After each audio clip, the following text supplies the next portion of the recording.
நம்ம கொடுத்தோம். அவர் வந்து ட்விட்டர்ல சொல்லியிருக்காரு, கேப்டனுக்கு அஞ்சலி செலுத்தியிருக்காரு. யாருக்கெல்லாம் நாம போய் நேரடியா கொடுத்தோமோ எல்லாருமே வந்திருக்காங்க. சென்னையில் இல்லாதவங்க அவங்க ட்விட்டர் மூலமாகவும் அவங்க கட்சி சார்பாக இருக்கின்ற நிர்வாகிகள் அனுப்பியிருக்காங்க. ஸோ நம்ம வந்து எல்லா தலைவரும் கேப்டனை வந்து நேசிக்கக்கூடிய ஒரு தலைவர் தான் கேப்டன். அதனால எல்லாருமே சரிசமமாக வந்து கேப்டனுக்கு வந்து அஞ்சலி செலுத்தியிருக்காங்க. எனவே எல்லாருக்கும் இந்த நேரத்தில் நம்ம வந்து தேமுதிக சார்பாக நன்றிகளை தெரிவிச்சுக்கோம்.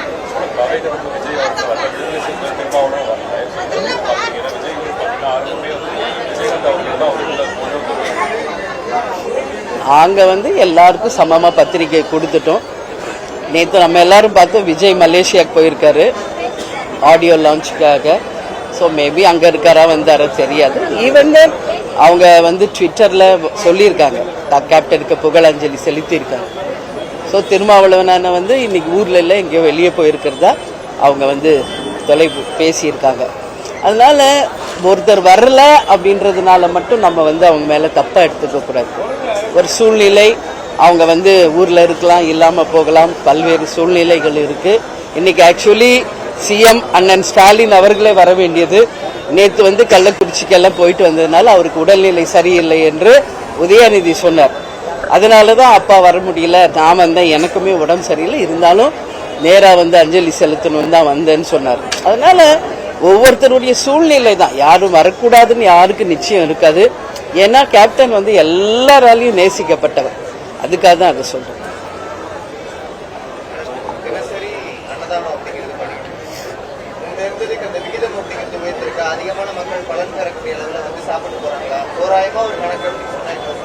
இன்னைக்கு காலையிலேருந்து நீங்களே பார்த்துக்கிட்டு இருக்கீங்க.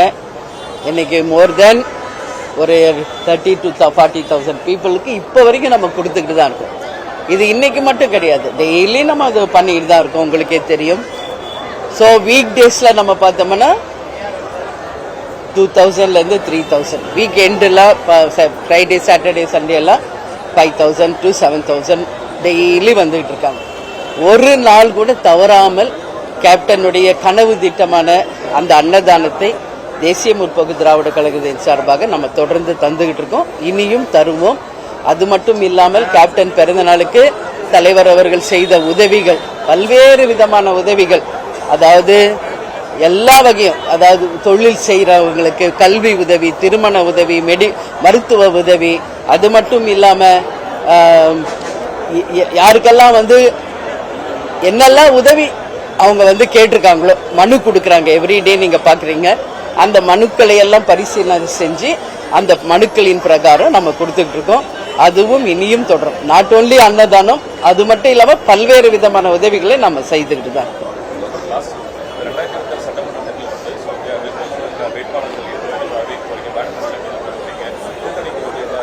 நான் ஏற்கனவே சொன்னதுதான், ஜனவரி 9 மாநாடுக்கு அப்புறம் நம்ம வந்து ஒரு தெளிவான ஒரு டிசிஷன் எடுப்போம். பொங்கல் முடிச்ச உடனே நிச்சயமாக விருப்ப மனு தமிழ்நாடு முழுக்க தேமுதிக சார்பாக நம்ம வாங்க இருக்கிறோம். அது மட்டும் இல்லாமல் 4ஆம் கட்ட சுற்றுப்பயணம் எங்களுக்கு ஒன்று இருக்கு, கன்னியாகுமரியிலிருந்து விருதுநகர் வரைக்கும். அதையும் நாங்கள் முடிக்க இருக்கிறோம்.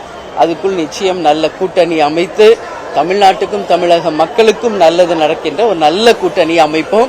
எங்க மாவட்ட செயலாளர்கள், எங்கள் நிர்வாகிகள், தொண்டர்கள் யாரை விரும்புறாங்களோ அந்த கூட்டணியை நிச்சயம் தேமுதிக இந்த முறை அமைக்கும். தேமுதிக அங்கம் வகிக்கும் அந்த கூட்டணி நிச்சயமாக வெற்றி பெறும், மகத்தான வெற்றி பெறும் என்பதை மட்டும் இந்த நேரத்தில் நான் சொல்றேன்.